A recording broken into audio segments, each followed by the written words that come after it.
खरं तर पर्यावरणपूरक गणेशोत्सव साजरी झाला पाहिजे यासाठी enviro friends nature club Karad येथील संस्था आहे. या संस्थेच्या माध्यमातून गेल्या 15 वर्षाहून अधिक काळ हा प्रयत्न होतो आहे आणि या संस्थेचे सर्व असलेले अध्यक्ष असलेले जालिंदर काशी सर माझ्यासोबत. सर नमस्कार. नमस्ते. काशी सर, खरंच मनपूर्वक अभिनंदन. एखादी चळवळ इतक्या वर्ष चालवणं इतकं सोपं काम नाही. तर 15 वर्ष आली संस्थेला. काय संस्थेचं उद्दिष्ट काय? एन्व्हायरो फ्रेंड्स नेचर क्लब संस्था ही गेले 15 वर्षापासून कराड शहर परिसरामध्ये पर्यावरणपूरक उपक्रम राबवते. पर्यावरणपूरक उपक्रम राबवत असताना फक्त गणेशोत्सव हा उपक्रम नसून अनेक उपक्रम राबवले जातात. त्यामध्ये घनकचरा व्यवस्थापन आहे, प्लास्टिक कॅरीबॅग निर्मूलन आहे, वृक्षारोपण असेल किंवा वृक्षांचं पुनर्रोपण असेल, त्याचबरोबर कृष्णा नदी स्वच्छता अभियान असेल. तर ज्याला आपण कृष्णा नदीचं स्वच्छता अभियान राबवतो त्यावेळेला असं लक्षात येतं की फक्त हे स्वच्छता अभियान कचऱ्यामुळे होत नाही आहे, तर वर्षभर अनेक काही गोष्टी आहेत की ज्या गोष्टीमुळे पर्यावरणाचा किंवा नदीचं प्रदूषण होत आहे. आता आपलं कराड शहर जर बघितलं तर कराड शहराला आपल्याला कृष्णा आणि कोयना नदी लाभलेली आहे. कृष्णा कोयना नदीचा प्रतिसंगम आहे. आपण एक खूप नशिबवान आहोत की आपल्याला ही कृष्णा कोयना नदी लाभलेली आहे आणि त्यामुळे आपण असं म्हणतो की आम्हाला नदी लाभल्यामुळं आम्ही आमच्या गणपतीचं किंवा कुठल्याही सणाचं जे काही धार्मिक विधी असेल तो नदीकाठी करू किंवा गणपतीच्या मूर्तीचं विसर्जन हे नदीमध्ये करू शकतो. परंतु जर आपण थोडासा जर विचार केला की आपली नदी जर नसते किंवा आज साताराची जर परिस्थिती बघितली, साताराला नदी नाही आहे परंतु लांब आहे, वेण्णा नदी असेल किंवा कृष्णा आहे, मग त्यांना नाईलाजानं साताराकरांना कृत्रिम तलावामध्ये गणेश मूर्तीचं विसर्जन करणं भाग पडत आहे. त्याचबरोबर आपण थोडंसं कराडच्या पूर्वेला जर गेलो तर तिकडं खटाव मानसारखी परिस्थिती आहे. अगदी वडूज 50 किलोमीटर वडूज गाव आहे. त्या वडूज गावामध्ये नदी आहे, ते नदीचं अक्षरशः गटारगंगा झालेले, त्या देखील गटारगंगेमध्ये सुद्धा लोक आपल्या गणपतीचं मूर्तीचं विसर्जन करतात. मग त्यावेळेला आपल्या ह्या सभोवतालची आपण परिस्थिती बघितली तर लोकांना नाईलाजानं गणपतीचं विसर्जन या अशा प्रदूषित पाण्यामध्ये करावं लागतं आहे. आणि आपल्याला स्वच्छ नदी आहे, प्रदूषित नाही आहे, शुद्ध नदी आहे, म्हणून आपण त्या नदीचं पावित्र्य बिघडवायचं का? फक्त गणेश मूर्तीचं विसर्जन हा विषय नसून वर्षभराचं विसर्जन आहे विषय आहे. मग जर आपण वर्षभराचा जर विषय करत असेल तर गणेश उत्सवामध्ये आपण काय करू शकतो, हा ज्याला आमच्या 2005 याला डोळ्यासमोर आलं की आपण काहीतरी करूया. कारण कराडची लोकसंख्या पूर्वी 40,000 होती, परंतु आज 75,000 ते 1,00,000च्या घरात गेलेली आहे. सुरुवातीला 5,000 कुटुंब फक्त गणेश मूर्तीचं विसर्जन करत होती सर, परंतु आजच ही संख्या जवळजवळ 17,000 ते 18,000च्या घरात गेलेली आहे.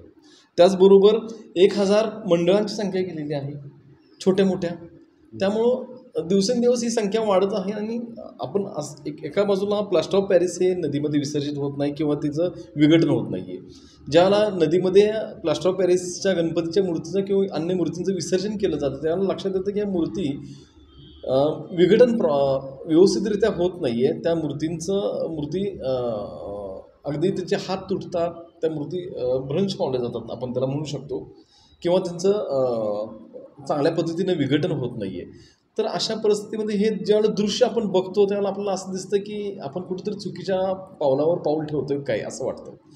मग ज्यावेळेला पर्यावरणपूरक उपक्रमाची गरज आहे किंवा पर्यावरणपूरक गणेशोत्सवाची गरज आहे असं लक्षात आल्यानंतर आम्ही कराड नगर परिषद कराड आणि enviro friends nature club Karad दोघांनी संयुक्त विद्यमाने ही मोहीम राबवली गेले 15 वर्षापासून. सर, आता उद्या विसर्जनाला सुरुवात होईल. बरोबर आहे. तर उद्यासाठीचं काय प्लॅन केलेलं आहे तुम्ही कराडाच्या? आता कसं झालं आहे की सुरुवातीला म्हणजे थोडंसं पार्श्वभूमी सांगतो सर मी, की अगदी 2008 कराड नगरपालिकेनं हा उपक्रमाला सुरुवात केली. एन्व्हायरो फ्रेंड्स नेचर क्लब हा त्याच्या जोडीला होता आणि सुरुवातीला नदीकाठी सुरुवातीला काईल ठेवली जायची, त्या कायलीमध्ये पाणी ओतलं जायचं आणि त्या पाण्यामध्ये विसर्जन केलं जायचं. परंतु त्याला काही ड्रॉबॅक्स लक्षात येतात. आता गेल्या 5 वर्षापासून कराड नगरपालिका कराड शहरामध्ये 20 ठिकाणी सर कृत्रिम जलकुंड ठेवलेली आहे आणि मागील वर्षापासून ह्या जलकुंडाला चांगला प्रतिसाद देखील मिळतोय. त्याच पद्धतीने यंदा देखील ही जलकुंड तशाच पद्धतीनं 20 आहेत. पूर्वी 25 होती, परंतु ती 5 संख्या कमी करून 20 ठिकाणी ठेवलेली आहे. मग आता काय होतं की जलकुंडामध्ये ठेवल्यामुळं काय झालं की कराड शहरातील नागरिकांना अगदी सुलभ पद्धतीनं विसर्जन करणं सोपं झालं आणि आता पर्यावरणपूरक विसर्जनाच्या बद्दल लोकांच्या मनामध्ये जागरूकता वाढत चालली की आपली नदी प्रदूषित नाही आहे आणि आपल्याला ती करायची नाही आहे. भले छोट्याशा कृतीने का नाही करायची, ती नाही करायची. आणि त्यामुळे लोकांच्या मध्ये जागरूकता वाढते. 2005 25 कुटुंबांना गणेश मूर्तीचं विसर्जन ज्याला कृत्रिम तलावात केलं किंवा कायलीमध्ये केलं, आज तीच संख्या जवळजवळ 7,000च्या घरात कुटुंबांची झालेली आहे. आणि 25 गणेश मंडळांनी आपल्या गणेश मूर्तीचं विसर्जन कृत्रिम जलकुंडात केलेलं आहे पर्यावरणपूरक. ज्यावेळी गणपती विसर्जनासाठी लोंढायत असतो त्यावेळी हां.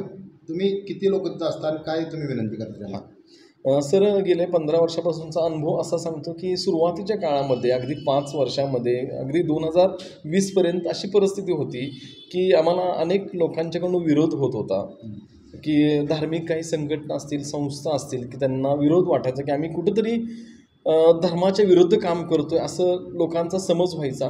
परंतु हळूहळू परिस्थिती बदलली आहे. लोकांना कळायला लागलं की नाही, धर्म तर टिकलाच पाहिजे, धर्म आपण जतन केला पाहिजे, धर्माचं पावित्र्य राखलंच पाहिजे, परंतु त्याचबरोबर पर्यावरण देखील तितकंच महत्त्वाचं आहे. आणि त्यामुळं आत्ता 2024ची जर परिस्थिती बघितली किंवा 23पर्यंतची तर नक्कीच लोकांच्यामध्ये सर जागृती झालेली आहे. आणि अशा परिस्थितीमध्ये आमचे लोक काय करतात की त्या ठिकाणी थांबून लोकांना विनंती करतात की आपल्या गणेश मूर्तीचं विसर्जन स्वच्छ शुद्ध नदीमध्ये न करता या जलकुंडात करा, पर्यावरणपूरक विसर्जन करा. त्याला जास्तीत जास्त ज्या तुम्ही मूर्ती गोळा करतात त्याच्यानंतर कशा पद्धतीने तुम्ही तिचं चांगला प्रश्न आहे सर की काय होतं की लोकांच्या मनामध्ये शंका अजूनही येतात की आम्ही दिलेल्या मूर्तीचं विसर्जन कराड नगरपालिका हा क्लब करतो काय, आणि त्याच्याबद्दल मग लोकांच्या भावना देखील तीव्र असतात आणि या भावनाशी आपण खेळू नये. त्यामुळं ह्याचा विचार गेले 10 वर्षापूर्वीच नगरपालिकेने केला आणि त्यासाठी काय केलं की कराडचं जलशुद्धीकरण प्रकल्प जिथं आहे पंकज हॉटेलच्या मागच्या साईडला तिथं मोठी 2 जलकुंड तयार केलेली आहेत की ज्याच्यामध्ये एक शाडूसाठी एक जलकुंड आहे आणि एक प्लॅस्टर ऑफ पॅरिससाठी जलकुंड. ज्याला नागरिक ज्याला आम्हाला गणपतीची मूर्ती आमच्या जलकुंडात विसर्जित करतात त्याला आमची लोक काय करतात, आमची लोक म्हणजे नगरपालिकेचे कर्मचारी काय करतात की ते जर शाडूची मूर्ती असेल तर ती वेगळी काय केली जाते, प्लॅस्टर ऑफ पॅरिसची मूर्ती वेगळी केली जाते. आणि ज्याला या मूर्ती ज्याला ट्रॅक्टरमार्फत त्या मोठ्या जलकुंडात विसर्जित केल्या जातात त्या पद्धतीनं प्लॅस्टर ऑफ पॅरिसमध्ये प्लॅस्टर ऑफ पॅरिस आणि शाडूच्या मातीमध्ये शाडूची माती अशा पद्धतीने विसर्जित केलं जातं सर. अच्छा. आणि नंतर मग हळूहळू शाडूची माती तर 4 दिवसामध्ये आठवड्यामध्ये सगळी माती ही पूर्णपणे विरघळून जाते आणि तो तलाव पूर्ण भरून जातो. परंतु प्लॅस्टर ऑफ पॅरिसची जी काही माती आहे किंवा जी काही गणपती मूर्ती आहे ती विसर्जनाला अवधी 3 ते 6 महिन्याचा जातो.